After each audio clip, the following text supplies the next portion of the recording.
This channel does not promote any violent, harmful, or illegal activities. All content provided by this channel is meant for an educational purpose only. সেই দুর্নীতি তদন্তে সকাল সকালে অ্যাকশনে ED. শহরের ৬টি জায়গায় তল্লাশি অভিযান এনফোর্সমেন্ট ডিরেক্টরেটের।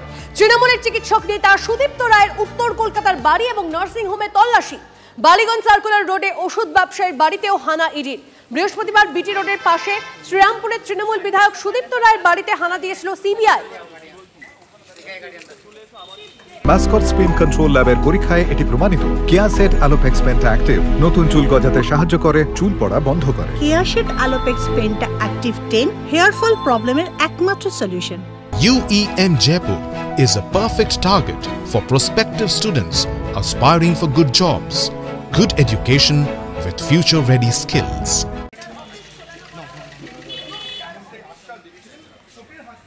আরজিকর হাসপাতালের আর্থিক দুর্নীতি মামলায় জিজ্ঞাসাবাদের জন্য ইডির তদন্তকারী আধিকারিকেরা এসে পৌঁছান বিটি রোডে সুদীপ্ত রায়ের এই বাড়িতে। সুদীপ্ত রায়ের বাড়ি, তার পাশাপাশি তার যে নার্সিং হোম, সেই নার্সিং হোমেও তারা তল্লাশি অভিযান চালান। সুদীপ্ত রায়কে জিজ্ঞাসাবাদ করা হয়। সুদীপ্ত রায়ের বিরুদ্ধে বিস্তর অভিযোগ রয়েছে। আরজিকর হাসপাতালের আর্থিক দুর্নীতির বিষয়ে নানান অভিযোগ রয়েছে তার। এছাড়াও তার বিরুদ্ধে আরেকটি অভিযোগ রয়েছে যে আরজিকর হাসপাতালের চিকিৎসা সংক্রান্ত যে সমস্ত মেশিন রয়েছে, সেই সমস্ত মেশিন তিনি তার প্রাইভেট নার্সিং হোমে ব্যবহার করতেন। এছাড়াও সন্দীপ ঘোষকে ইতিমধ্যে গ্রেপ্তার করেছে সিবিআই। তার কাছ থেকেও বেশ কিছু তথ্য পেয়েছে সিবিআই এবং আর্থিক দুর্নীতি মামলায় সেই তথ্যগুলোকে কাজে লাগাচ্ছে ইডি তদন্তকারী আধিকারিকেরা। সেই তথ্যগুলোকে সামনে রেখে সুদীপ্ত রায়ের বাড়ি এবং নার্সিংহোমে এই যে আর্থিক দুর্নীতির তদন্ত চালাচ্ছে ইডি তদন্তকারী আধিকারিকেরা। ক্যামেরা দেবব্রতের সঙ্গে সোমা, TV9 বাংলা, কলকাতা। তৃণমূল চিকিৎসক নেতা সুদীপ্ত রায়কে ঘিরছে ইডি। সাত সকালে দিকে দিকে হানা ইডি আধিকারিকদের। বিটি রোডে সুদীপ্ত রায়ের বাড়ি, নার্সিংহোমের পাশাপাশি হুগলির দাঁতপুরেও তল্লাশি অভিযান। দাঁতপুরে আরজিকরের রোগী কল্যাণ সমিতির প্রাক্তন চেয়ারম্যান সুদীপ্ত রায়ের বাংলোতেও তল্লাশি অভিযান কেন্দ্রীয় এজেন্সি।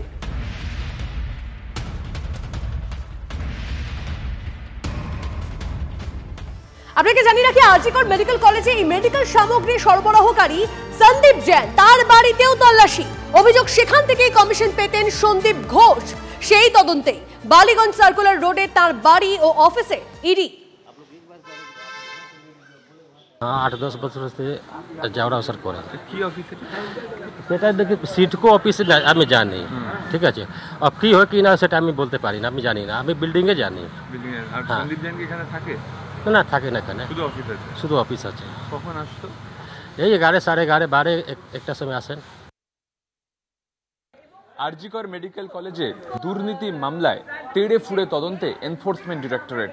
সাত সকালে একেবারে চলে এসেছে ইডি বালিগঞ্জ সার্কুলার রোডে SYTC 3 ইয়ার্স ট্রেডিং কোম্পানিতে। এবং এই 3 ইয়ার্স ট্রেডিং কোম্পানি, যেটা জানা যাচ্ছে সন্দীপ জৈনের। সন্দীপ জৈন আরজিকর মেডিকেল কলেজে মেডিকেল ইকুইপমেন্ট সাপ্লাই করত এবং সেখান থেকে মোটা টাকার কাটমানি যেত সন্দীপ ঘোষের কাছে, তেমনটাই অভিযোগ। তাই একেবারে সাত সকালে সন্দীপ জৈনকে নিয়ে তার অফিস তল্লাশি করছে এনফোর্সমেন্ট ডিরেক্টরেট। এবং তার সাথে সাথে সন্দীপ জৈন এখানে কতদিন ধরে আছেন সে বিষয়ে তথ্য সংগ্রহ করা। একেবারে কেন্দ্রীয় সুরক্ষা বাহিনী নিয়ে এসে তদন্ত চালিয়ে যাচ্ছে এনফোর্সমেন্ট ডিরেক্টরেট। কেন্দ্রীয় তদন্তকারী সংস্থা বারবার তেড়ে ফুড়ে নেমেছে আরজিকর মেডিকেল কলেজ দুর্নীতি মামলায়। সেখানে সাত সকালে সন্দীপ জৈনকেও জিজ্ঞাসাবাদ করা হচ্ছে, তেমনটাই আমরা সূত্র মারফত জানতে পারছি। নিঃসন্দেহে সন্দীপ জৈনকে জেরা করে সন্দীপ ঘোষের এই কালো কারবারের অভিযোগ সম্পর্কে সারবত্তা জানতে পারবে এনফোর্সমেন্ট ডিরেক্টরেট। তার জন্যই এই মুহূর্তে তল্লাশি চলছে সন্দীপ জৈনের অফিসে। ক্যামেরায় পিকুর সঙ্গে সুমন, TV9 বাংলা, কলকাতা। কেন সিবিআই তল্লাশি চালালো সুদীপ্ত রায়ের বাড়ি আর নার্সিংহোমে? আরজিকর কাণ্ডে কেন তাকে তদন্তকারীদের প্রশ্নের মুখে পড়তে হলো?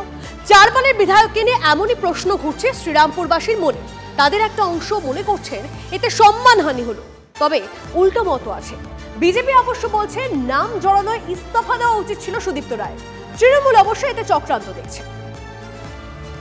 ওনাকে ডাকলেন, একটু আমাদের একটুখানি সম্মানহানি হয়, যেহেতু উনি আমাদের এখানকার বিধায়ক। 2009 থেকে তিনি টানা শ্রীরামপুরের তৃণমূল বিধায়ক। তিলোত্তমার ধর্ষণ খুনে সেই সুদীপ্ত রায়ের বাড়ি ও নার্সিংহোমে হানা দিয়েছে সিবিআই। জিজ্ঞাসাবাদও করা হয় তাকে, যিনি ছিলেন আরজি করের রোগী কল্যাণ সমিতির চেয়ারম্যান। আতশ কাচের নিচে সুদীপ্ত রায়ের ভূমিকা।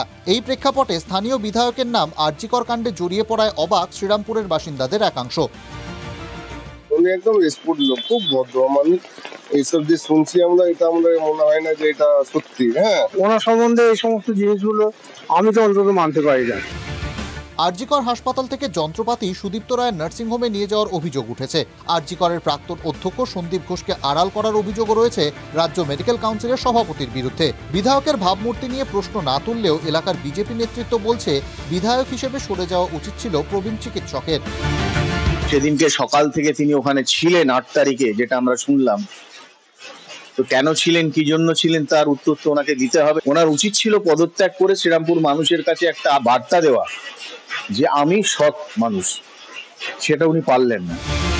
দলীয় বিধায়কের সঙ্গে বারবার মতবিরোধ সামনে এসেছে শ্রীরামপুরের তৃণমূল টাউন সভাপতির। সেই বিরোধ ছড়িয়ে তিনি বলছেন বিধায়ককে জিজ্ঞাসাবাদ তদন্তের অংশ। আমাদের সুদীপ্ত রায় কোনো দুর্নীতির সাথে জড়াবে, এটা আমার দৃঢ় বিশ্বাস, এটা পুরো মিথ্যা। এটা রাজনৈতিক ভাবে ফাঁসানো হচ্ছে। সুদীপ্ত রায়কে কেন্দ্রীয় এজেন্সির হেফাজতে নেওয়ার জন্য সওয়াল করেছেন বিরোধী দলনেতা শুভেন্দু অধিকারী। তবে শ্রীরামপুরবাসীর একটা অংশ বলছেন বিধায়ককে জিজ্ঞাসাবাদ আসলে এলাকার মানুষের সম্মানহানির শামিল।